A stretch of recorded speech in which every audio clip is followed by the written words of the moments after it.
equation of circles up there. It is the quantity of x minus h squared plus the quantity y minus k squared equals r squared. X and y are just some x and y points, or they would create a point on the circle. HK is a specific point on the circle. It's the center of the circle.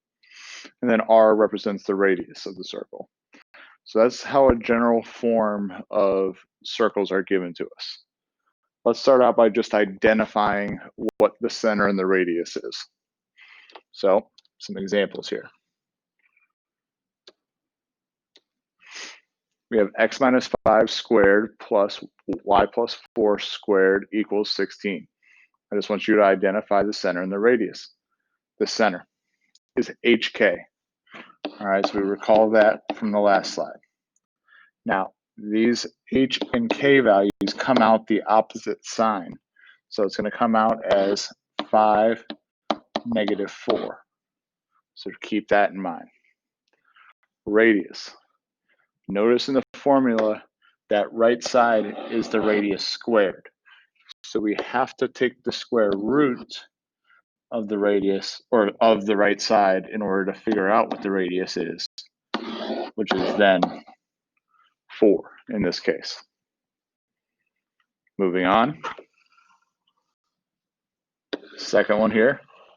We just have x squared plus y plus 3 squared equals 5. Now the center again is HK.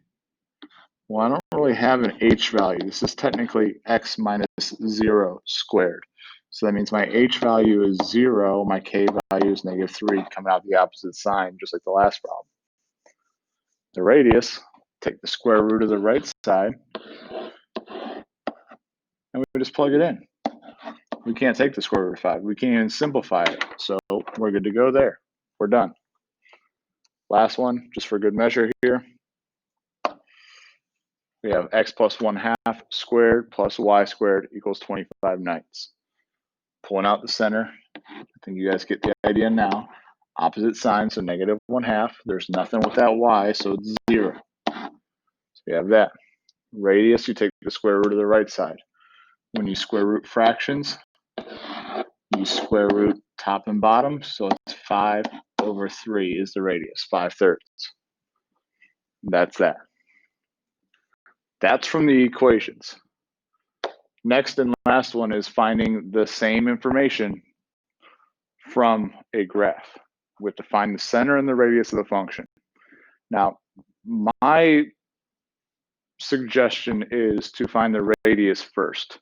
And we recall here that the radius is half the diameter. Well, we also got to recall what diameter is. Diameter cuts the circle in half. So that is a diameter. This is a diameter. And guess what? That finds both of our things. That finds our center and our radius. Our center is where those two diameters intersect.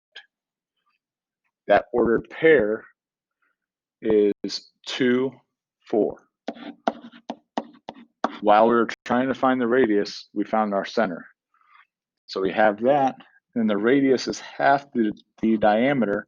So it's this length here, which is 3. It's 3 units, 1, 2, 3.